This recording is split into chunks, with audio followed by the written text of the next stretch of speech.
Voel jy dat jy vasgeval is, vasgevang in jou verlede? Luister mooi, jy moet onthou dat jy nie is wat met jou gebeur het nie. Jy is wie God sê jy is. Die wêreld wil jou herinner aan jou foute, maar God sê, enige iemand wat in Christus is 'n nuwe skepsel. Die ou dinge het verbygegaan, alles het nuut geword.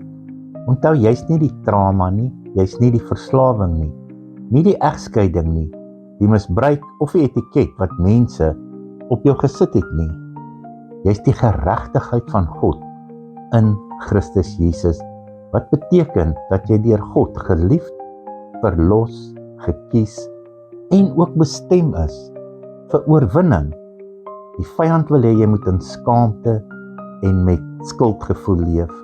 Maar onthou wat Jesus gesê het, sy laaste woorde, dit is volbring. So, wat moet jy doen?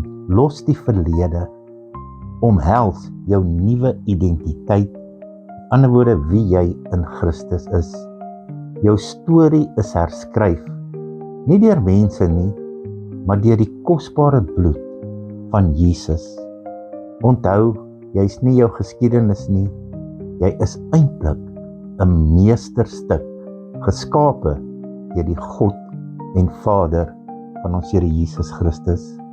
Begin vandag anders leef en begin leef soos iemand wat aan Jesus behoort. Want onthou, jy is vry, jy is nuut, jy is syne. Al wat jy moet doen is om dit werklik te begin glo.